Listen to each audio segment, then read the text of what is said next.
அனைவருக்கும் வணக்கம். திருநெல்வேலி மேலப்பாளையம் அன்னை ஹாஜரா பெண்கள் கல்லூரியின் தமிழ் துறையும் விருச்சம் சேனலும் இணைந்து வழங்கக்கூடிய இணையவழி தேசிய கருத்தரங்கம். விருச்சம் சேனல் வலையொலி தொடர் நிகழ்வு 6. இந்த நிகழ்வு நெல்லை சீமை என்கிற தலைப்பில் நிகழ்கின்றது. இந்த நிகழ்வில் 34 பேராசிரியர்கள் உரை நிகழ்த்தவிருக்கின்றார்கள். தொடர்ச்சியாக இரவு 7 மணிக்கு இந்த நிகழ்வினை நீங்கள் நேரலையில் கண்டுகளிக்கலாம். நேரலையில் வரக்கூடிய அந்த கமெண்ட் பாக்ஸ் இருக்கு இல்லைங்களா, அதில் லைவ் சாட் நீங்கள் பண்ண முடியும். அதே மாதிரி அந்த கமெண்ட் பாக்ஸ்லையும் நீங்கள் உங்களுடைய கருத்துக்களை பதிவிட முடியும். இந்த தலைப்பை பொறுத்த வரைக்கும் நெல்லை சீமை என்பது பழைய காலத்தில் இருந்த திருநெல்வேலி, தென்காசி, தூத்துக்குடி, கன்னியாகுமரி ஆகிய 4 மாவட்டங்களை உள்ளடக்கிய ஒரே பகுதியாக இருந்த பழைய மன்னராட்சி காலத்தில் இருந்த நெல்லை சீமை என்பதுதான்.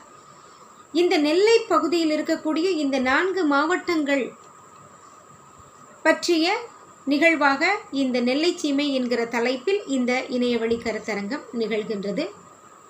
திருநெல்வேலியினுடைய பெருமைகள், அங்கு நிகழக்கூடிய ஒவ்வொரு செயல்கள், இது போக இங்கே இருந்த எழுத்தாளர்கள், இதுபோல நிறைய தலைப்புகளில் ஒவ்வொருவரும் நம்மிடையே தினமும் இரவு உரையாற்றுகிறார்கள்.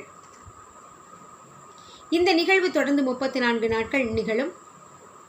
இந்த நிகழ்வு முடிகிற நேரத்தில் நீங்கள் இந்த நிகழ்வின் இறுதியில் கேட்கப்படக்கூடிய பின்னூட்ட படிவத்தினை நிரப்பி உங்களுக்குரிய மின் சான்றிதழை பெற்றுக்கொள்ளலாம். நெல்லை சீமை என்கிற தலைப்பிலான இந்த இணையவழி கருத்தரங்க நிகழ்வில், இணையவழி தேசிய கருத்தரங்க நிகழ்வில் இன்று நம்மிடையே தன்னுடைய உரையினை வழங்கவிருப்பவர் திருநெல்வேலி மேலப்பாளையம் அன்னை ஹாஜரா பெண்கள் கல்லூரியினுடைய வேதியியல் துறை உதவி பேராசிரியர் முனைவர் ம. அனுராதா அவர்கள். உவரி சுயம்புலிங்க சுவாமி கோவில் மற்றும் புனித அந்தோணியார் திருத்தலம் இவை 2 பற்றியும் செய்திகளை நம்மிடையே இன்று பகிர்ந்து கொள்ளவிருக்கிறார்கள். நிகழ்வினை முழுமையுமாக கேட்டு பின்னூட்ட படிவத்தினை நிரப்பி உங்களுக்குரிய மின் சான்றிதழை பெற்றுக்கொள்ளுங்கள். பின்னூட்ட படிவத்தினை நிரப்புகின்ற பொழுது தவறில்லாமல் உங்களுடைய மின்னஞ்சல் முகவரியினை பதிவிடுமாறு கேட்டுக்கொள்கிறோம். அதே நேரத்தில் உங்களுடைய பெயர், உங்களுடைய டிசைக்னேஷன் தெளிவாக நீங்கள் குறிப்பிட்டீங்கன்னா மட்டும்தான் சான்றிதழ் சரியாக வரும், இல்லைன்னா தவறுதலாக தான் வரும். இன்னொன்று, மின்னஞ்சல் முகவரியில் ஏதாவது சின்ன தவறு இருந்தால் கூட உங்களுக்கு அந்த சான்றிதழ்கள் கிடைக்கப்பெறாமல் இருக்கலாம். அதே மாதிரி ஒரு நாளைக்கு 100 சர்டிஃபிகேட் மட்டும்தான் போகும். அதனால் நீங்கள் பொறுமையாக இருந்தீங்க அப்படின்னா ஒரு 2-3 நாளைக்குள்ளார உங்களுடைய சர்டிஃபிகேட் எல்லாமே வந்து சேர்ந்துடும். அதனால் வரலையே, சர்டிஃபிகேட் ஃபில் பண்ணிட்டோமே அப்படின்னு நினைக்க வேண்டாம். கண்டிப்பாக உங்களுக்குரிய சான்றிதழ் உங்களுக்கு வந்துடும்.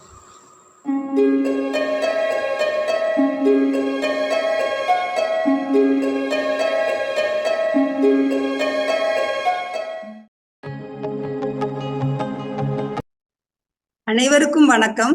என்னுடைய பெயர் முனைவர் ம. அனுராதா.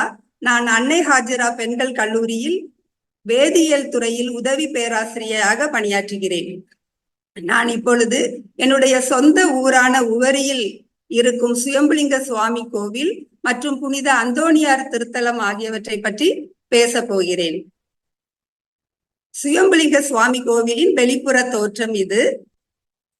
அங்கு வீற்றிருக்கும் கருவறை லிங்கம் சுயம்புலிங்க சுவாமியின் தோற்றம் இந்த படம். உவரி சுயம்புலிங்க சுவாமி கோயில் திருநெல்வேலி மாவட்டம் உவரியில் உள்ள ஒரு சிவன் கோவிலாகும். முதன்மை கடவுளான சிவன் இங்கு சுயம்பு மூர்த்தியாக லிங்க வடிவில் உள்ளதால் இப்பெயர் வழங்கப்படுகிறது. உவரி சுயம்புலிங்க சுவாமியை அந்த காலத்தில் பெரிய சாமி என்றே அழைத்து வந்தனர். தற்போது இது உவரி சுயம்புலிங்க சுவாமி திருக்கோயில் என்று அழைக்கப்படுகிறது.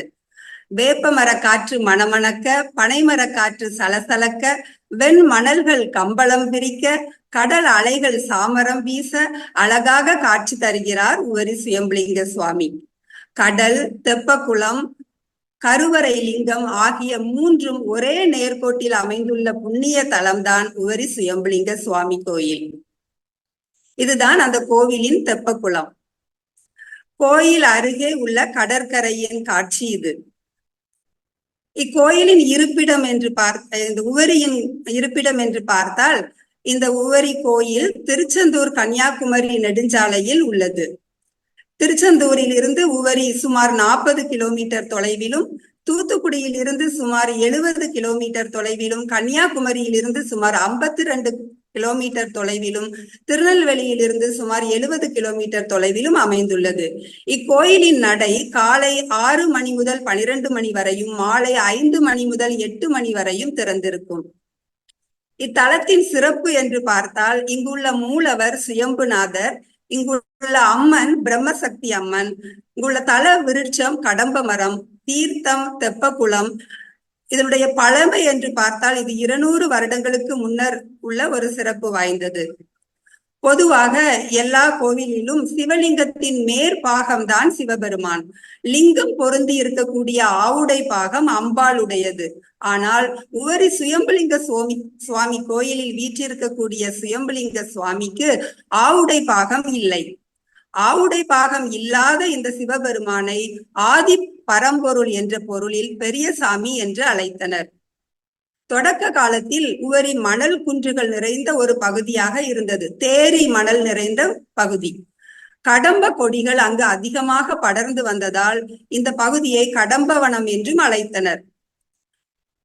முன்னாள் காலத்தில் ஒருவர் கூட்டப்பனை என்ற பக்கத்து ஊரில் இருந்து பால் விற்பதற்காக தினமும் உவரி வழியாக செல்வது வழக்கமாம். தற்போது சுவாமி இருக்கக்கூடிய இடத்தின் அருகே வரும்போது அவருடைய கால் இடறி விழுந்து கொண்டே இருந்தாராம் தினமும். எனவே கால் இடற காரணமாக இருந்த கடம்ப வேரை வெட்டி வீழ்த்தும் போது இரத்தம் பீரிட்டு வந்தது. அங்கிருந்த அனைவரும் பயந்து போனார்கள். உடனே அங்கு சிவன் அசரீரியாக தான் அங்கு வீற்றிருப்பதாகவும் அங்கு தனக்கு கோவில் கட்டி வழிபாடு நடத்தும்படியும் சொன்னார். உடனே அங்கு இருந்த பக்தர்கள் அனைவரும் ஒன்று திரண்டு அந்த இடத்தை தோண்டினார்கள். அப்போது அங்கு ஒரு சிவலிங்கம் இருந்தது. அந்த சிவலிங்கத்தின் தலையில் வெட்டுப்பட்டு இரத்தம் வழிந்து கொண்டிருந்தது. அப்போது மீண்டும் ஒரு அசரீரி ஒலித்தது. அன்பர்களே, இரத்தம் வழியும் இடத்தில் சந்தன கட்டையால் சந்தனம் அரைத்து அந்த சந்தனத்தை வெட்டுப்பட்ட இடத்தில் பூசுங்கள். அப்போது இரத்தம் வழிவது நின்றுவிடும். உங்கள் பல தலைமுறைகளும் நோய் நொடிகள் அண்டாது வாழ்வார்கள் என்று சொன்னது. அதன் பிறகு அடியவர்கள் அனைவரும் ஒன்று சேர்ந்து அதே இடத்தில் பரம்பொருளாகிய சிவபெருமானுக்கு கோவில் எழுப்பினார்கள். முதலில் பனை ஓலையில் கோவில் எழுப்பினார்கள். அதன் பிறகு மிகப்பெரிய அளவில் கோவில் கட்டப்பட்டது. அடுத்து நாம் அந்த கோயிலிலே உள்ள ஒரு கன்னி விநாயகர் சன்னதியை பற்றி பார்க்க போகிறோம். சுயம்புலிங்க சுவாமி கோயிலின் தென் மேற்கு பக்கத்தில் கன்னி விநாயகர் ஆலயம் உள்ளது. இங்கு வரக்கூடிய பக்தர்கள் அனைவரும் முதலில் கடலில் நீராடிவிட்டு பின்பு ஆலயத்தில் பின்புறத்தில் இருக்கக்கூடிய தெப்பக்குளத்தில் நீராடி கன்னி விநாயகரை வழிபட்ட பின்னர்தான் மூலவரான உவரி சுயம்புலிங்க சுவாமியை வழிபட வேண்டும். இங்கு வரக்கூடிய ஆண் பக்தர்கள் மேல் சட்டை அணிய தடை செய்யப்பட்டுள்ளது. உவரி சுயம்புலிங்க சுவாமியின் சன்னதியில் சந்தனம் பிரசாதமாக வழங்கப்படுகிறது. இதுதான் அந்த கன்னி விநாயகர் சன்னதி. உவரி சுயம்புலிங்க சுவாமி கோவிலுடைய வெளிப்புறத்தில் தனி சன்னதியில் முன்னோடி சுவாமியும் இருக்கிறார். இவர் பைரவரின் சொரூபமாக அருள் பாலிக்கிறார். இக்கோவிலை அடுத்து தனி கோவிலில் பக்கத்திலேயே பிரம்மசக்தி அம்மன் இருக்கிறார். பிரம்மசக்தி அம்மனை பஞ்சமி, புதன்கிழமை மற்றும் மாதத்தின் கடைசி வெள்ளிக்கிழமை, விசாகம், புனர்பூசம் ஆகிய நட்சத்திரங்களில் கருவறை தீபத்திற்கு நல்லெண்ணெய் ஊற்றி வெண் தாமரை மலர் கொண்டு பூஜித்தால் கல்வியில் சிறந்து விளங்கலாம் என்பது ஐதீகம். பிரம்மசக்தி சன்னதியை தொடர்ந்து சிவனணைந்த பெருமாள் சன்னதியும் உள்ளது. சிவபெருமானுடன் பெருமாள் பெண் உருவம் கொண்டு அணைந்ததால் சிவன் அணைந்த பெருமாள் என்று அழைக்கப்படுகிறார். இது பிரம்மசக்தி அம்மன் சன்னதியின் வெளித்தோற்றம். பேச்சியம்மன், மாடசாமி, இசக்கி அம்மன் போன்ற சன்னதிகளும் இந்த கோவிலில் இருக்கின்றன. இங்கு இருக்கக்கூடிய இசக்கி அம்மனுக்கு எண்ணெய் மஞ்சனம் கலவையை சாற்றி வேண்டுதல் வழிபாடு செய்கிறார்கள். எண்ணெய் மஞ்சனம் என்பது இசக்கி அம்மனுக்கு நல்லெண்ணெய், மஞ்சள் பொடி சாற்றி வழிபடுவது ஆகும். ஆலயத்திற்கு மேற்கு திசையில் ஆலையடி சாஸ்தா கோவிலும் உள்ளது. இங்கு வன்னி மரத்தின் அடியில் சாஸ்தா அருள்பாலிக்கிறார். இங்கு சித்ரா பௌர்ணமி, பங்குனி உத்திரம், ஆடி அமாவாசை, விசாக நட்சத்திரம் ஆகிய நாட்களில் பக்தர்கள் எல்லோரும் பொங்கலிட்டு தங்களுடைய வேண்டுதல்களை நிறைவேற்றுகின்றனர். இது பேச்சியம்மன் சன்னதியின் வெளிப்புற தோற்றம். உவரி சுயம்புலிங்க சுவாமி திருக்கோவிலில் மாதாந்திர விழா சிறப்பாக கொண்டாடப்படுகிறது. மாதாந்தம்னு சொல்லுவாங்க. கடைசி வெள்ளிக்கிழமை அன்னைக்கு இங்க ரொம்ப சிறப்பா இருக்கும். நாகர்கோயில்ல இருந்தெல்லாம் அங்க நிறைய பேர் வந்து வழிபடுவாங்க. அவங்க அதை ஒடுக்கத்த வெள்ளிக்கிழமை அப்படின்னு சொல்லுவாங்க. அந்த மாதாந்திர விழா அன்று இரவு வாகன பவனி, தேர் பவனியும் நடக்கும். தைப்பூச நாளில் இங்கு தேரோட்டம் நடைபெறும். தேரோட்டம் முடிந்து மறுநாள் பஞ்சமூர்த்தி வீதி உலாவும் இரவு தெப்ப திருவிழாவும் சிறப்பாக நடைபெறும். அது மட்டுமல்லாமல் பிரதோஷம், பௌர்ணமி, அமாவாசை ஆகிய நாட்களிலும் கார்த்திகை மாத திங்கட்கிழமைகளிலும் வாராந்திர திங்கட்கிழமைகளிலும் சிறப்பு பூஜைகள் இங்கு நடைபெறுகின்றது. பொதுவாக சிவன் கோயில்களில் சூரிய பூஜை ஓரிரு நாட்கள் தான் இருக்கும். ஆனால் உவரி சுயம்புலிங்க சுவாமி கோவிலில் மார்கழி மாதம் முழுவதும் காலையில் சூரிய பூஜை நடக்கிறது. அதாவது மார்கழி மாதம் முழுவதும் இந்த தலத்தில் உள்ள சுயம்புலிங்க சுவாமியை சூரிய பகவான் வழிபடுகிறார். சூரிய திசை நடக்கக்கூடியவர்கள் மார்கழி மாதம் காலையில் சுயம்புலிங்க சுவாமி கோவிலுக்கு வந்து வழிபட்டால் நவக்கிரக தோஷங்கள் எல்லாம் விலகும் என்பது நம்பிக்கை. உவரி சுயம்புலிங்க சுவாமி கோவிலில் வைகாசி விசாக திருவிழாவும் சிறப்பாக நடைபெறுகிறது. லட்சக்கணக்கான பக்தர்கள் கூடி சுயம்புலிங்க சுவாமியை வழிபட்டு துன்பங்கள் எல்லாம் நீங்கி வாழ்வில் வளம் வீச வளமும் நலமும் பெறுகின்றனர். இப்பொழுது நாம் அதே உவரியில் வீற்றிருக்கும் புனித அந்தோணியார் திருத்தலம், அதை பற்றி பார்க்க போகிறோம். இதுதான் புனித அந்தோணியார் திருத்தலத்தின் எழில்மிகு தோற்றம். இது அதனுடைய உட்புறத்தில் உள்ள பீடத்தின் அமைப்பு. மிகவும் அமைதியாக இருக்கும்.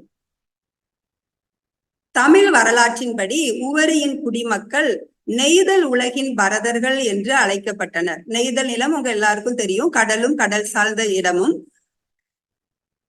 உவரியின் குடிமக்களை பரதர்கள் என்று இப்பவும் அழைக்கிறார்கள். உவரியின் வரலாற்று பெயர் ஒபீர். இது பண்டைய காலத்து துறைமுகம் ஆகும். இது பாண்டிய வம்சத்தால் ஆளப்பட்டது.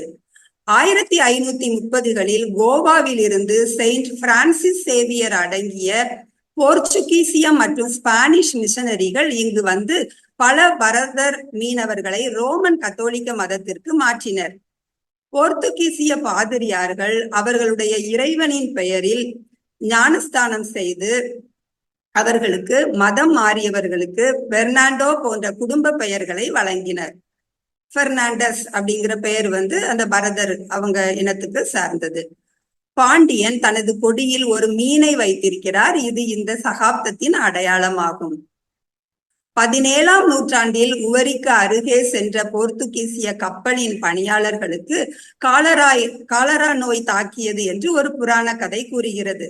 மரணத்தை தவிர்க்கும் முயற்சியில் கப்பலில் இருந்த ஒரு தச்சன் புனித அந்தோணியின் உருவத்தை செதுக்கினார். சிறிது நேரத்தில் படகு குழுவினர் அனைவரும் நலமுடன் உவரியில் கரை சேர்ந்தனர். கப்பல் உவரியில் வந்தபோது மாலுமிகள் கிராமத்தில் ஒரு குடிசைக்குள் அந்தோணியாரின் திருவுருவத்தை வைத்தனர். 1940களில் கிராமவாசிகள் ஒரு தேவாலயத்தை கட்டினார்கள். கோடி அற்புதங்களின் புனித அந்தோணி அவரது பரிந்துரை பேரில் அங்கு நம்பிக்கை கொண்டு குவியும் பக்தர்களுக்கு தினமும் பல அற்புதங்களை அந்தோணியார் செய்வதாக கூறப்படுகிறது. உவரியில் உள்ள இந்த தேவாலயத்திற்கு உலகம் முழுவதிலும் இருந்து இந்துக்கள், இஸ்லாமியர்கள் மற்றும் கிறிஸ்தவர்கள் இன்றும் வருகை தருகின்றனர். புனிதருக்கு என்று உவரியில் 2 திருவிழாக்கள் ஒவ்வொரு வருடமும் கொண்டாடப்படுகிறது. ஜூன் 1ஆம் தேதி கொடியேற்றத்துடன் ஆரம்பிக்கும் திருவிழா ஜூன் 12ஆம் தேதி மாலை ஆராதனையும், அதை தொடர்ந்து ஜூன் 13ஆம் தேதி திருவிழா கூட்டு திருப்பலியுடனும் நிறைவடைகின்றது. அதே ஜூன் 13ஆம் தேதி மாலையில் உவரியில் நற்கருணை பவனியானது நடைபெறுகின்றது. மற்றொரு திருவிழா சாம்பல் புதனுக்கு முந்தின 3வது ஞாயிற்றுக்கிழமை கொண்டாடப்படுகிறது. ஜனவரி மாத கடைசியிலோ அல்லது பிப்ரவரி மாத துவக்கத்திலோ இந்த பெருவிழாவானது கொண்டாடப்படும். உவரியில் ஒரு தனித்துவமிக்க பெருவிழாவாக இந்த திருவிழா கொண்டாடப்படுகிறது. இதில் எல்லா பக்கத்து மாவட்டத்தில் உள்ள மக்களும் வந்து ஆயிரக்கணக்கான பக்தர்கள் இந்த புனிதரை நாடி வந்து அருள் ஆசி பெறுகின்றனர். நாமும் மிகவும் அருகில் இருக்கும் இந்த உவரிக்கு சென்று உவரி சுயம்புலிங்க சுவாமி மற்றும் புனித அந்தோணியார் திருத்தலத்திற்கு சென்று இறைவனை வழிபட்டு நல்லாசி பெறுவோமாக. நன்றி.